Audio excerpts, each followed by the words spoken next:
They ask me the same question every year. The new ones, I mean.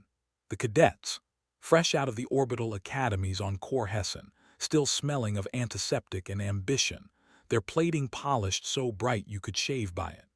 They come to the Veterans Hall on the last night of the term because there's free synth spirits and because the old soldiers tell stories, and somewhere in the middle of the night, when the lights go low and someone's had one cup too many, one of them always works up the courage.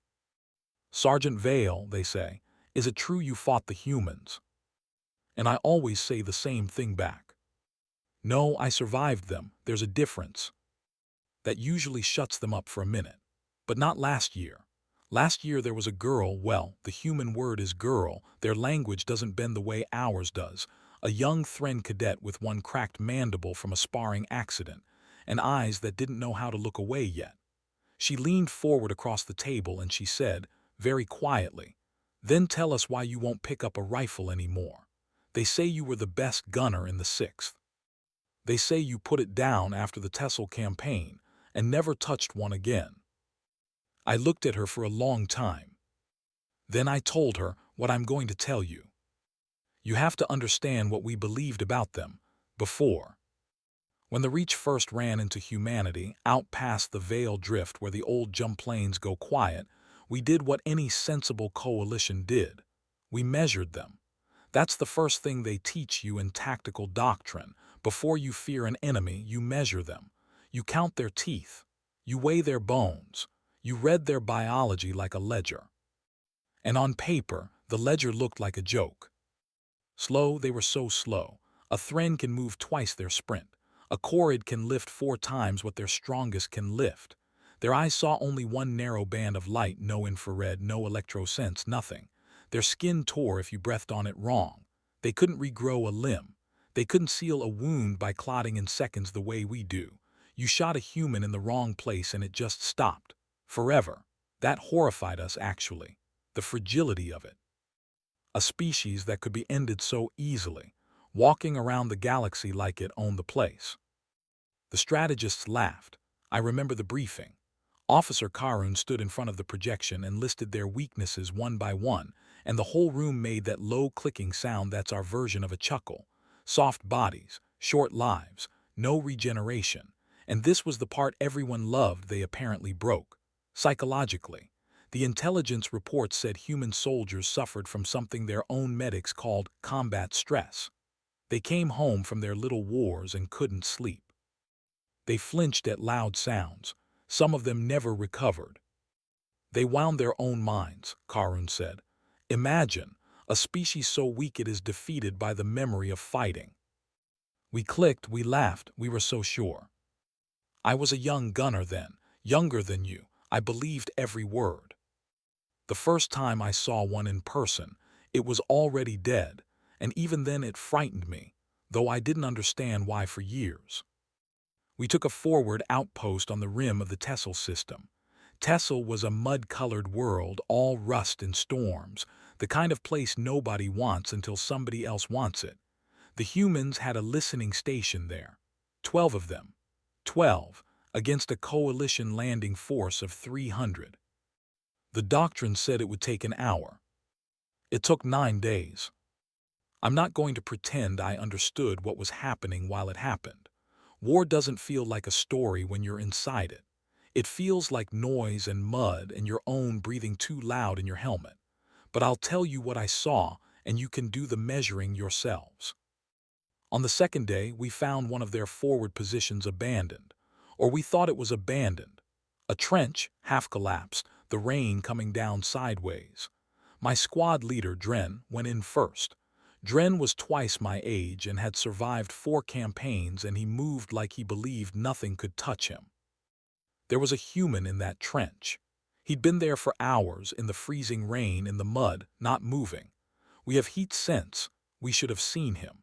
But he'd packed himself in cold mud until his body ran the same temperature as the ground, and he'd been lying in it so long that the rain had washed his outline away. He waited until Dren was close enough to touch. I'm not going to describe it. Dren was my friend. I'll only tell you that the human had no rifle left, it had jammed. We found it later, fouled with mud. He used a knife. A knife. A piece of sharpened metal, the kind of thing our species stopped carrying into war 1,000 years before we left our homeworld. And here is the part I still don't have words for. When we finally pulled the human out, when it was over, we found that he was already dying when he attacked. He'd taken a fragment wound the day before. Half his blood was in the mud. By every measure we knew, he should have been unconscious. He should have been waiting quietly to die, the way a sensible creature does. Instead, he'd spent his last hours making himself cold, so that when one of us came close, he could take one of us with him. We didn't laugh that night. There's a thing the humans do that I have never been able to explain to anyone who wasn't there. They don't stop. I don't mean they're brave. Bravery we understand. The Chorid are brave. The Thren are brave to the point of stupidity. Lots of species will charge a gun. That's just biology, a fear response that's been bred backward into aggression. We've seen it everywhere. But the humans aren't fearless. That's the thing the briefings got wrong. They feel fear. They feel it more than we do, I'm certain of that now. You can see it on them. Their breathing changes, their hands shake, that pale, soft skin goes paler. The intelligence reports were right about that part. Humans are afraid almost all the time. They just don't let it decide anything. On the 5th day at Tessel, we had them pinned. 3 of them left in a bunker low on power, no relief coming. Our doctrine says that's the moment an enemy surrenders. A rational creature facing certain death with no objective left to achieve preserves itself. That's not cowardice. That's sanity. You live to fight again. Every species in the coalition understands this. We have words for it. Honorable withdrawal. Strategic preservation. We broadcast the surrender terms on the open channel. Standard. Generous even. The human who answered didn't even argue. He just said, and our translators caught it. I heard it with my own auditory membranes, he said. There are people behind us who don't know we're here. As long as we're talking, you're not shooting them. And then he cut the channel. Do you understand? There was no one behind them to save. We'd already mapped the rear positions. There was no one, he knew that, we knew that. There was no objective, no reward, no survival. He just wanted us to spend our ammunition on him instead of someone, anyone, who might still be alive somewhere. It took us 4 more hours to take that bunker. The cadet with the cracked mandible, the one I told you about, she stopped me here. She said, "But Sergeant, we won. You took Tessel. The records say it was a coalition victory." And I told her, yes, we won. That's the part nobody wants to hear. We won at Tessel. We won at a dozen places like it. On the maps, in the records, in the Great Hall of the Coalition, where they read out the names of the campaigns, we won. But you have to understand what winning against humans costs. You don't beat them. You spend them. And every time you spend them, they make you pay a price that you can never quite explain to the ones who weren't there. We took that mud-colored world of 12 listening station defenders, and the cost was so high that the 6th never recovered its strength. We rotated home as a victorious unit at less than half our number, and the strategists congratulated us. And I remember standing in the formation while they pinned the campaign honor to my chest, and feeling like something hollow had been pressed into the place where my certainty used to be. Because I'd seen the thing nobody briefed us about. Let me tell you the moment I put the rifle down, the real reason, not the official one. It was the last day at Tessel. We'd taken everything. The listening station, the trenches, the bunker, all of it. There was one human left alive that we knew of. One. He'd been cut off from the others for 2 days, hiding in the drainage works beneath the station, and we had him surrounded with a full squad. He had nothing. No weapon we could detect. No power cell. No way out. I was the gunner. The shot, when it came, was going to be mine. We called for surrender one last time. By then I think we wanted him to surrender. I don't think any of us had the stomach left to do it the hard way again. We'd lost too many friends in those drainage works already. dragged down in the dark by people who should have been too weak to lift a blade. There was a long silence on the channel. And then the human spoke. His voice was wrecked dehydration, cold, exhaustion, you could hear all of it. He said something I didn't understand at first because the translators stumbled on it. They had to run it 3 times. He said, "I'm not going to ask you not to shoot me." A pause, wet breathing. "I'm going to ask you to remember that I was here."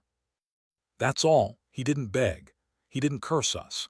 He didn't tell us about a homeworld or a family or anything the propaganda says they cry about at the end. He just wanted to be remembered. By us. By his enemy. As if being remembered was the only victory left in the galaxy worth having, and he decided he could take that one even from the people who were about to kill him. Dren was dead by then. My friend.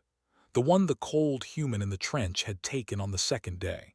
I want you to hold both of those facts in your mind at once, because I have held them in mind for 30 years and they have never once gotten lighter.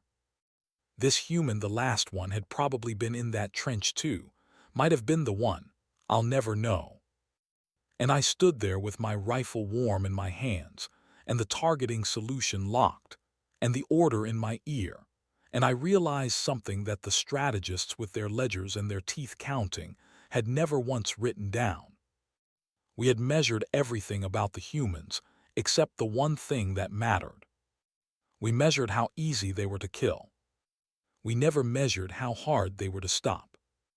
I'm going to leave the rest of that day for the next part of the story. Some of it I can still only tell slowly. The girl with the cracked mandible understood that. She didn't push. She just waited, the way the humans wait, the way I learned to recognize after Tessel, that patient, unbearable, immovable waiting that says I will still be here when you're ready. But before I stop for the night, I'll tell you the answer to the question you actually came here to ask. Why I won't pick up a rifle anymore. It isn't grief. Soldiers carry grief. We're built for it. It's this. I put the rifle down at Tessel because I understood, finally, that the humans had already taught me how to win. You don't outshoot them. You don't out-armor them. You don't outbreed them or outlast them. There is exactly one way to defeat a species that does not stop. You make sure you never have to fight them at all. And the only way to do that, the only way I have ever found in 30 years of trying, is to make absolutely certain that every young soldier who ever sits across this table from me walks out of this hall understanding the single most important rule in the entire coalition arsenal. Never fight humans. Not because you'll lose.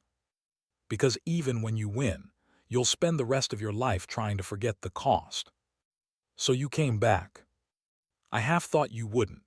Most of them don't when I stop where I stopped last time.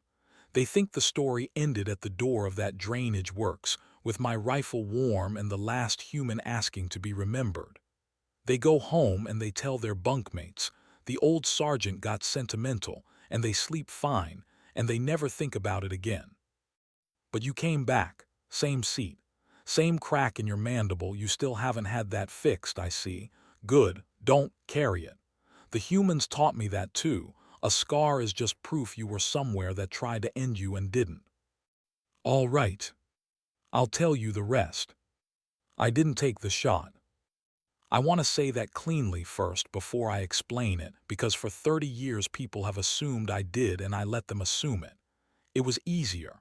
A gunner who refuses an order in the field, that's a court matter.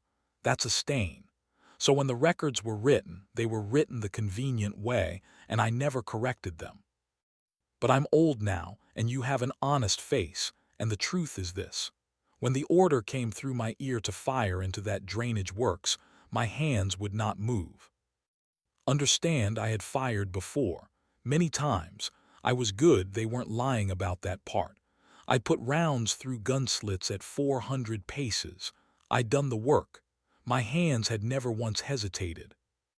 That day, they simply stopped belonging to me. The order came again. Sharper. I remember the squad second, a young Corrid named Hovel, turning his head to look at me, that slow, heavy way the Corrid turn, like a door swinging, because the shot was mine and the shot wasn't coming. And then something happened that I have never been able to make anyone believe. The human came out on his own. He climbed out of the dark slowly, hands open, empty, and I mean empty, not the careful empty of a soldier hiding one last trick, but the empty of someone who has decided something and is at peace with it. We had our weapons up, a full squad, every barrel on one half-dead human who could barely stand. He looked at us, one at a time, like he was counting us the way we'd been taught to count them. And then he did the thing. He walked past us. Not at us, not away in flight. He walked through the gap in our line, the narrow space between Hovel and me, slow, deliberate, looking straight ahead, and he went to the body. There was a body in the mud near the station wall, one of ours, Dren. We'd left him there. I'm not proud of it. The fighting had moved and there'd been no time, and you tell yourself you'll come back for the dead, and sometimes you don't. Dren had been lying in that rust-colored mud for 3 days. My friend, twice my age, the one who'd gone into the first trench believing nothing could touch him. The human knelt down next to him. Every weapon in that squad was still trained on his back. One twitch from any of us and it would have been over. He knew that. He had to know that. He reached out, and I swear to you on the membranes of my own eyes, he closed Dren's eyes. Dren's eyes had been open 3 days in the rain. The human reached out with one shaking, ruined hand, and he closed them, the way I would later learn humans do for their own. He did it for hours. For the enemy. For the thing that had come to kill him and his, and had succeeded at so much of it. Then he sat back in the mud beside the body and he waited. Not for mercy. Not for a translator. He'd said his piece 2 days before. Remember that I was here. He had nothing left to add. He just sat there in the rain next to a dead Thren soldier and he waited for us to finish it. The girl with the cracked mandible, you didn't move when I told you that part. You barely breathed. Good. That's the right response. Anyone who hears that and reaches for a clean answer wasn't listening. Because here is the thing I have spent 30 years failing to explain to the strategists. That human had every reason to hate us.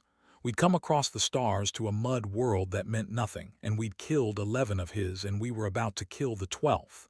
By every law of biology, of grievance, of simple animal sense, he should have spat at our feet. He should have died cursing us. That's what we would have done. That's what every species in the coalition would have done. Instead, with the last strength in a body that was already failing, he spent it on a kindness to one of our dead.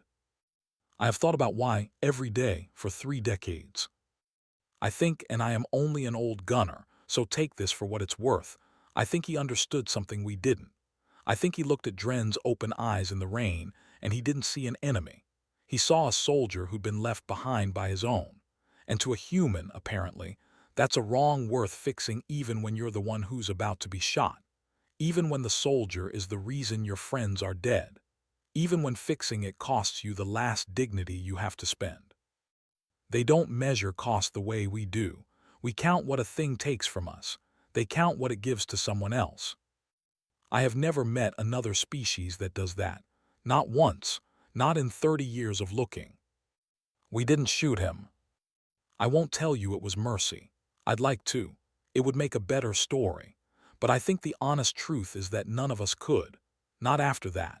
You can shoot an enemy. You cannot shoot a creature kneeling in the rain closing the eyes of your own dead. Something in you that is older than doctrine simply refuses, and your hands stop belonging to you the way mine had. Hovel lowered his weapon first. The big slow chorrid, then the others one by one down the line. We took the human prisoner. We carried him out of that mud ourselves, and we carried Dren out too, finally, 3 days too late, the way we should have done it the first time. The human watched us do it. When he saw that we were taking Dren, that we weren't going to leave him again, something in that ruined face changed. Loosened. Like a man setting down a weight he'd picked up that wasn't even his to carry. He survived in the end. The prisoner. They patched him up in our own medical bay, our medics standing over him baffled, prodding at a body that scarred instead of regrowing, that healed crooked and slow and stubborn. He never told us his name.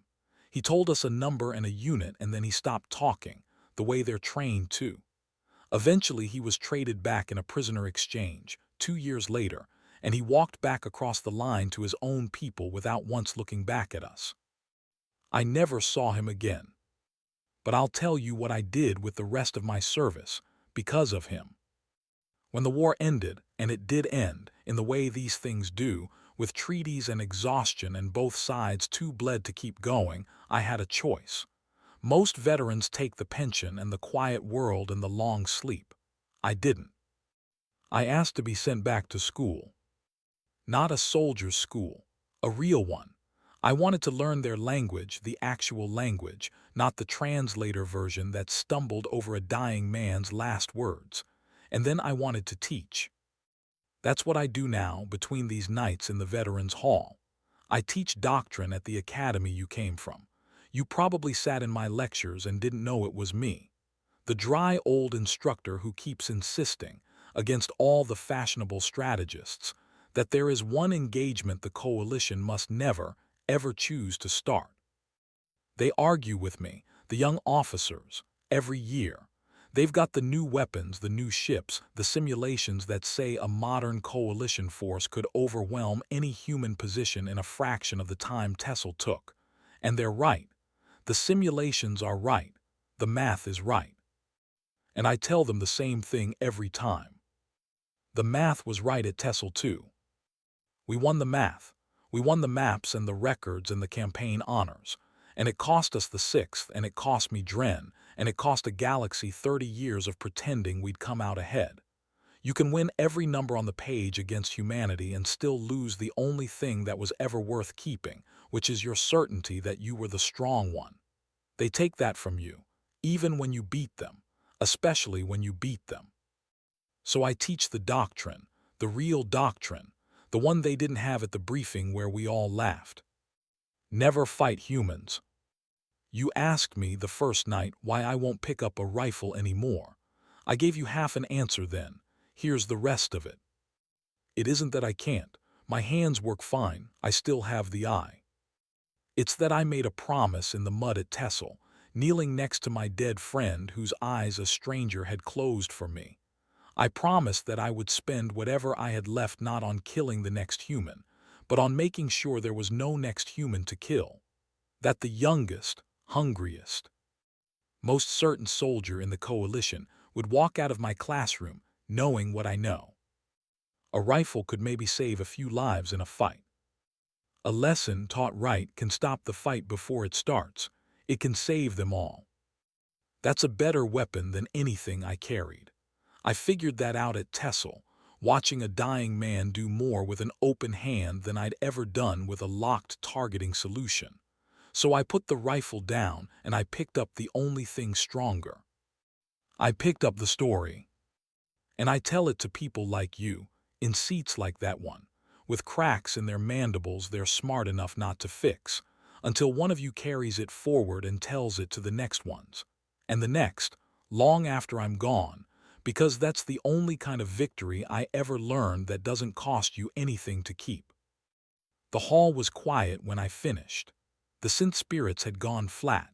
The other old soldiers had drifted off to their bunks, the way they do when my stories run long, because they've heard them and they have their own. The girl with the cracked mandible sat there a long moment. Then she asked me the last question, the one they almost never think to ask. Sergeant, the human, the one who closed your friend's eyes, she paused. Do you think he remembered you, the way he asked us to remember him? And I told her the truth, which is the only thing I have left worth giving anyone. I don't know, I said, but I remembered him every day for 30 years, and I think in the end that was the whole of what he wanted, not to win, not even to live. I looked at her, this young soldier who would outlive me, who would carry it now. Just to matter to the people who almost forgot he was a person at all. She nodded slowly, the way they do. And then she stood up, And before she left, she did something none of the cadets had ever done before. She didn't salute me. We don't salute our people, not really. It's a human gesture, one we picked up after the war the way you pick up a song you can't stop singing. She saluted me anyway. I think she'd been listening after all.